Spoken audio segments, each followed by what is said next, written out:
Hello guys, this is Sachin Chauhan and welcome back to the another video. Guys, yesterday I posted an Instagram story और जिसमें मैंने पूछा था कि guys मुझे अपने नेक्स्ट यूट्यूब वीडियो में क्या टॉपिक पे वीडियो बनाना चाहिए।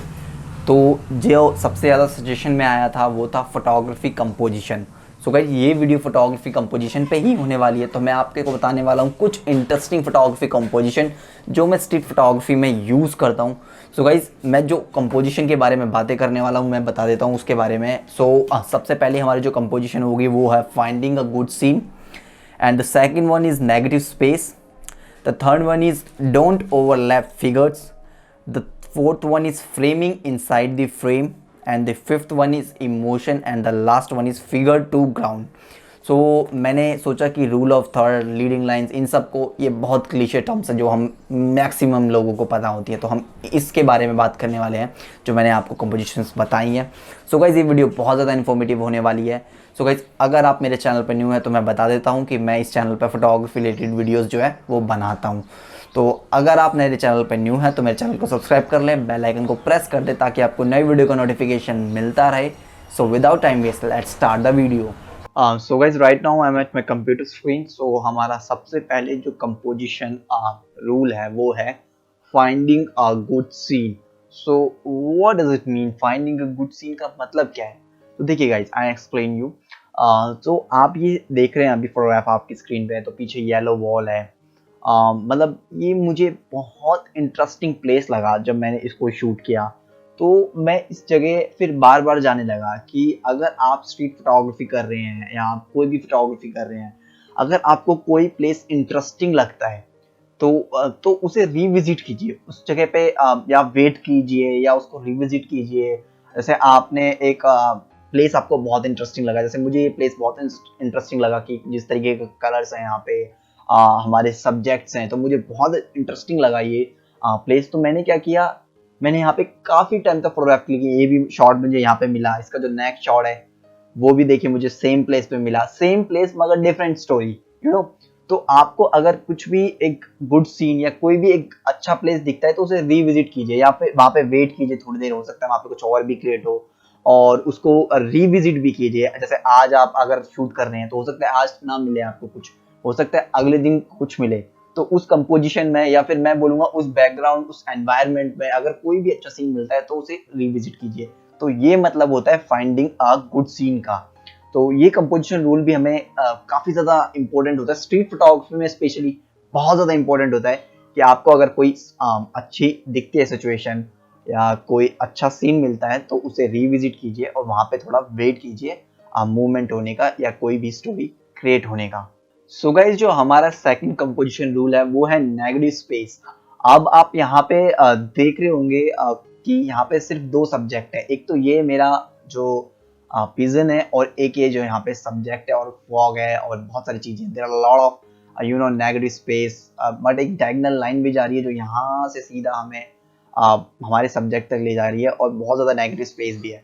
वो बहुत बार ऐसा होता है कि हम कोई भी फोटोग्राफ देखते हैं या मैं मेरे स्पेशली मेरे फोटोग्राफ्स में ये होता है कि मैं नेगेटिव स्पेस बहुत ज़्यादा यूज़ करता हूँ कि अगर हमें अपने सब्जेक्ट में दो ही एलिमेंट चाहिए तो आप दो ही ऐड ऑन कीजिए अगर आपकी स्टोरी क्रिएट हो रही है। मेरे को ऐसा लगता है कि जब हम स्ट्रीट फोटोग्राफी करते हैं गाइज, तो स्ट्रीट फोटोग्राफी में कंपोजिशन ठीक है आप कर रहे हैं, लेकिन मेन चीज़ कंपोजिशन वही है, आपकी स्टोरी।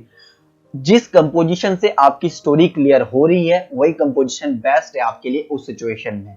यहाँ पे मैं बहुत सारा, मेरे को यहाँ पे सिर्फ दो सब्जेक्ट, मतलब एक आइसोलेशन वाला फील मेरे को चाहिए था यहाँ पे, एक मैं बोलूंगा सॉलिट्यूड वाला जो फील है वो मुझे यहाँ पे चाहिए था। तो आप देख रहे हैं सिर्फ दो ही एलिमेंट है और जिस तरीके से फॉग है, बहुत सारा नेगेटिव स्पेस है, मगर वो मेरी स्टोरी को एकदम रिलेट कर रहा है जो मुझे चाहिए। तो आई होप आपको क्लियर हुआ होगा। और आप यहाँ पे भी देखिए, देयर आर फोर एलिमेंट्स जो जंप कर रहे हैं, जो एक डायगोनल बना रहे हैं इस तरीके से, ठीक है। बट यहाँ पे बहुत ज्यादा स्पेस है, कुछ भी नहीं है इधर, नीचे भी इधर भी कुछ नहीं है, बट नीचे तो फिर भी ठीक है स्पेसिंग, बट इधर बहुत ज्यादा स्पेस है इस एरिया में, अपर पार्ट में। बट स्टिल मुझे ये चार जो सब्जेक्ट है मुझे इन्हीं पे फोकस चाहिए और किसी पे नहीं चाहिए।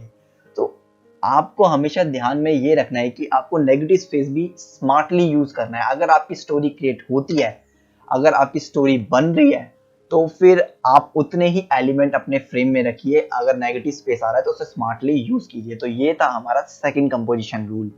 सो गाइस, जो थर्ड रूल है हमारी कंपोजिशन का, वो बहुत इंपॉर्टेंट रूल है जो मुझे काफी ज्यादा पसंद है, कि जब हम लेयरिंग करते हैं किसी भी फोटोग्राफ में, आप देख रहे हैं इस फोटोग्राफ में बहुत सारी लेयर्स हैं, so don't overlap your figure. अब ये क्या है, इसका मतलब ये है कि जैसे मेरा ये सब्जेक्ट है, पहले ये सब्जेक्ट है यहाँ पे, ठीक है, ये सब्जेक्ट है, ये सब्जेक्ट है, इधर भी सब्जेक्ट है, तो आप देख रहे होंगे कोई भी सब्जेक्ट मेरा किसी से भी ओवरलैप नहीं कर रहा है।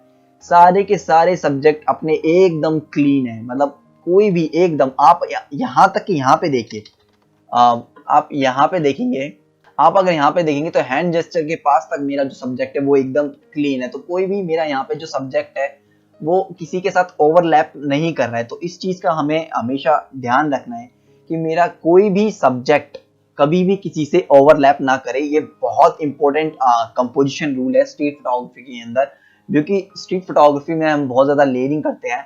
आप यहाँ पे भी देखिए, यहाँ पे भी मैंने लेयरिंग करी है। पहले मेरा ये सब्जेक्ट है इधर फर्स्ट, उसके बाद मेरा ये सेकंड सब्जेक्ट है, उसके बाद मेरा ये थर्ड सब्जेक्ट है। तो आप देखिए मतलब तीन सब्जेक्ट्स है मेरे, लेकिन कोई भी सब्जेक्ट किसी से भी ओवरलैप नहीं कर रहा है, सारे के सारे एकदम क्लीन वे में है। ठीक है, तो हमेशा कोशिश करें कि कभी भी आपका पहला सब्जेक्ट दूसरे से या दूसरा जो है वो तीसरे से ओवरलैप ना करे, सारे के सारे क्लीन रहो। ये हमारा था तीसरा कंपोजिशन रूल, यानी कि डोंट ओवरलैप फिगर्स।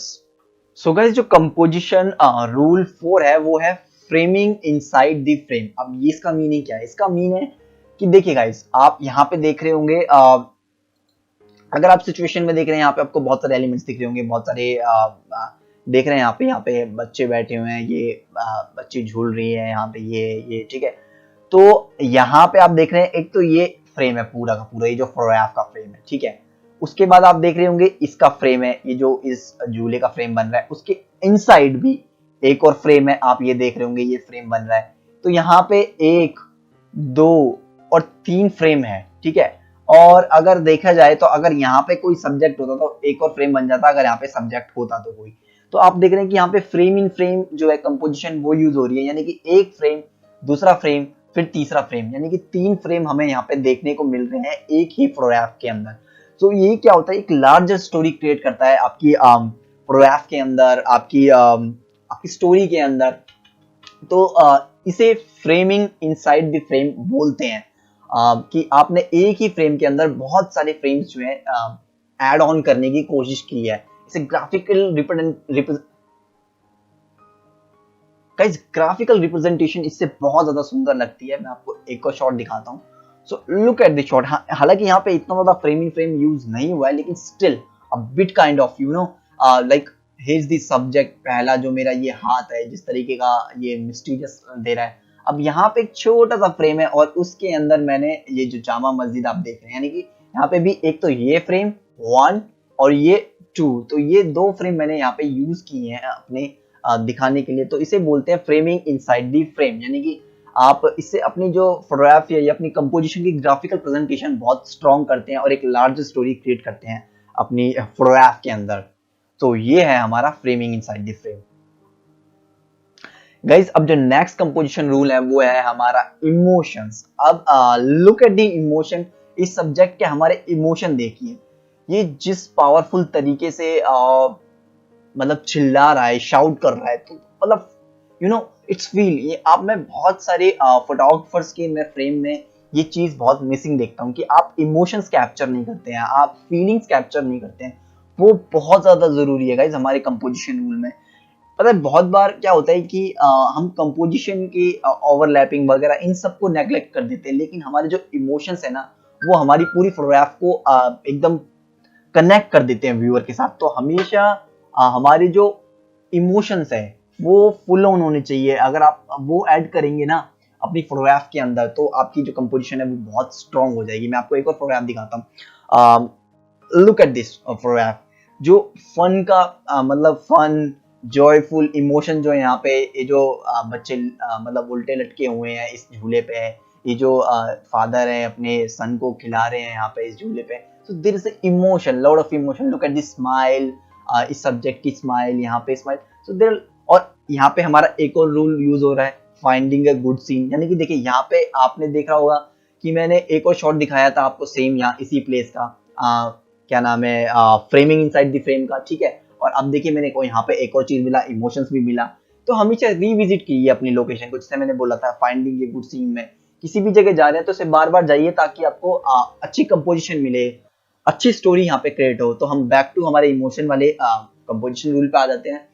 तो यहाँ पे आप देख रहे हैं कि इमोशंस जो है वो कनेक्ट कर रहे हैं यहाँ पे हालांकि इस फोटोग्राफ में इतना कुछ खास नहीं, लेकिन जो इमोशंस हैं वो मुझे काफी कनेक्ट कर रहे हैं। तो हमेशा आपकी फोटोग्राफ में इमोशन होने बहुत ज्यादा जरूरी है।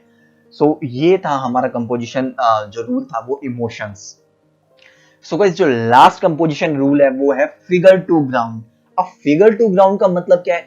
So guys figure to ground का मतलब है contrast between your subject and your background. यानी कि अगर आप यहाँ पे मेरे सब्जेक्ट का देखेंगे एकदम हाईलाइट है, एकदम ब्राइट सब्जेक्ट, और अगर बैकग्राउंड देखेंगे तो एकदम डार्क है। तो ये कॉन्ट्रास्ट क्रिएट कर रहा है, यानी कि इस सब्जेक्ट का और बैकग्राउंड से। तो ये कॉन्ट्रास्ट क्रिएट कर, अगर आप इस फ्रेम को अगर ऐसे डायगनली ऐसे ऐसे करके डिवाइड करते हैं, ठीक है, तो आप देखेंगे एक तरफ जो है व्हाइट पार्ट है यानी कि ब्राइटनेस है, और एक तरफ जो है वो डार्कनेस है। तो इट क्रिएट एक कॉन्ट्रास्ट तो इस तरीके से आपको अपनी कंपोजिशन रूल आप इस तरीके का भी यूज कर सकते हैं। मैं आपको एक और फोटोग्राफ दिखाता हूँ, उसके आपको और क्लियर हो जाएगा। So look at this photograph. So अगर आप फ्रंट में देखेंगे तो एकदम डार्क सब्जेक्ट है हमारा, ठीक है। और अगर हम बैकग्राउंड में देखते हैं तो हमारा जो सब्जेक्ट मतलब हमारा जो बैकग्राउंड है वो एकदम ब्राइट है, हाईलाइट है। तो ये एक कॉन्ट्रास्ट क्रिएट कर रहा है, ठीक है। सो ये होता है कि फिगर टू द ग्राउंड, यानी कि कॉन्ट्रास्ट बिटवीन योर सब्जेक्ट और योर बैकग्राउंड। सो ये थे सारे मतलब कुछ रूल्स हैं कंपोजिशन के, स्ट्रीट फोटोग्राफी के, जो आपकी कंपोजिशन लेवल को और इम्प्रूव कर देंगे। सो अगर आपको ये वीडियो अच्छी लगी है गाइस तो इसे लाइक करें, कमेंट सेक्शन में मुझे बताएं कि आप कौन सा कंपोजिशन रूल सबसे ज्यादा यूज करते हैं। अपनी फोटोग्राफ्स को देखिए, फिर मुझे बताइए कि कौन सा रूल आप सबसे ज्यादा यूज कर रहे हैं या आप कौन सा रूल यूज करने वाले हैं। सो गाइज अगर आपको ये वीडियो अच्छी लगी है तो लाइक तो कर ही दीजिए, और अगर आपने अभी तक मेरा चैनल सब्सक्राइब नहीं किया तो सब्सक्राइब भी कर दीजिए। Thanks for watching guys.